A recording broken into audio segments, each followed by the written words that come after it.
Hola, muy buenas tardes. Soy Javier Marín. Bienvenidos al Noticiero de la Tarde. El día de hoy vamos a hablar de un tema de suma importancia, debido a tantos casos que se han visto últimamente, como es el delito de la tortura que cometen algunos servidores públicos.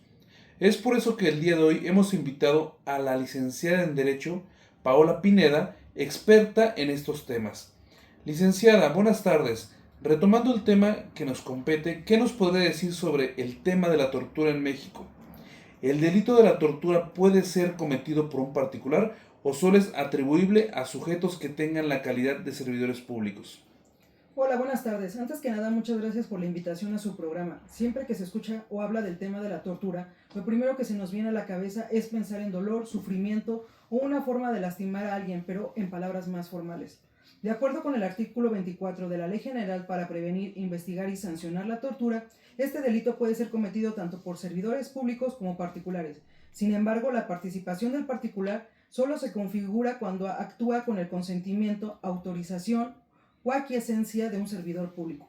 Esto significa que aunque la figura del servidor público es el sujeto activo principal, el legislador reconoce que los actos de tortura pueden realizarse también con la colaboración de civiles, siempre que exista una relación de tolerancia o complicidad con la autoridad. Dicho de otra manera, la tortura no es un delito exclusivo de servidores públicos, sino que puede involucrar a particulares que de alguna forma operan bajo la protección o conocimiento de estos. Este enfoque amplía la responsabilidad penal y fortalece la protección de los derechos humanos frente a toda forma de abuso de poder. Licenciada, ¿qué diferencia tiene la tortura como violación a un derecho humano y a un delito? Excelente pregunta. La tortura puede entenderse tanto como una violación a los derechos humanos como un delito tipificado en la ley penal, pero la diferencia radica principalmente en el enfoque, el ámbito jurídico y las consecuencias. A continuación te explico de manera clara y estructurada. La tortura como violación a los derechos humanos.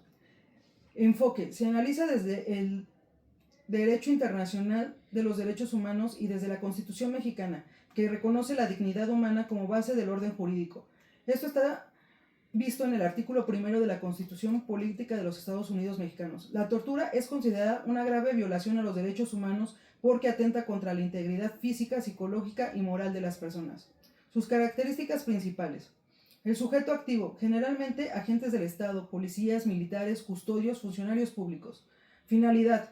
Se ejerce abuso de poder para obtener información, confesiones, castigos, intimidar o discriminar. Consecuencias jurídicas. El Estado incurre en responsabilidad internacional por violar tratados internacionales como la Convención contra la Tortura y otros tratos o penas crueles, inhumanas o degradantes que se encuentran en la ONU 1984. Las víctimas pueden acudir a organismos internacionales como la Comisión o la Corte Interamericana de Derechos Humanos cuando el Estado no garantiza justicia. Un ejemplo, un policía que tortura a un detenido durante un interrogatorio vulnera los derechos humanos del detenido, especialmente su derecho a la integridad personal, a la libertad y al debido proceso. Ahora te explico la tortura como delito. Enfoque. Se analiza desde el derecho penal. Está tipificada en el artículo 24 de la Ley General para prevenir, investigar y sancionar la tortura, así como los códigos penales estatales y federales. Características principales. Sujeto activo. Cualquier servidor público o persona que con su consentimiento o aquiescencia cause dolor o sufrimiento físico o psicológico a otro. Elementos del tipo penal. Que se inflija dolor o sufrimiento, que tenga un propósito específico, obtener información, castigar, intimidar, etc. Que sea cometido por un servidor público o con su consentimiento. Consecuencias jurídicas. Se impone una pena privativa de la libertad de 10 a 20 años según la ley. Además, la prueba obtenida mediante tortura se considera nula, artículo 20 de la Constitución Política. Ejemplo, un agente ministerial golpea a un detenido para que confiese un delito. Además de violar sus derechos humanos, comete el delito penal que debe ser sancionado por el sistema de justicia. Por lo tanto, se llega a la conclusión que la tortura es una conducta doblemente reprochable. Como violación a los derechos humanos, implica que el Estado ha fallado en su deber de proteger la dignidad humana. Como delito, requiere sancionar penalmente al responsable directo para evitar la impunidad. Licenciada, ¿el delito de tortura puede ser cometido por un particular o solo es atribuible a sujetos que tengan la calidad de servidores públicos? Principalmente el delito de tortura es cometido por un servidor público, pero también puede ser cometido por un particular cuando actúa con la autorización o apoyo de un servidor público o interviene en su comisión. Es entonces que cuando un particular participa en cualquier tipo de conducta para el delito de tortura con el apoyo de un servidor público, o bien, como se ha visto en el artículo 24 de la Ley General para investigar y sancionar la tortura y otros tratos o penas crueles, inhumanos y degradantes, se le dará la misma pena que a un servidor público.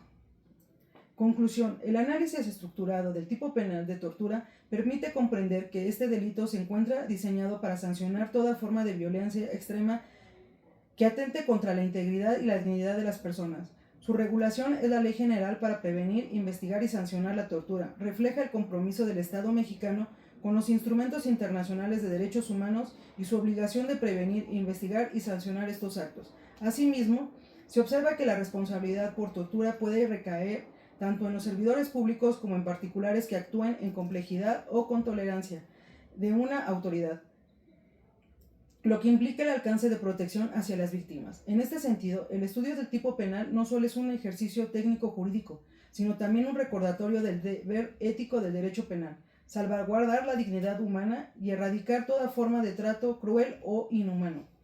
La tortura es un acto que vulnera los principios más esenciales de la dignidad humana. Como violación de derechos humanos, implica una falla del Estado en su obligación de proteger a las personas frente al abuso de poder. Como delito, exige la sanción penal de los responsables para evitar la impunidad.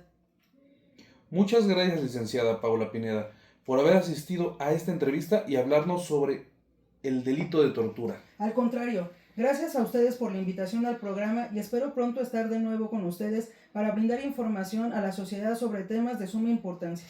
Hasta luego.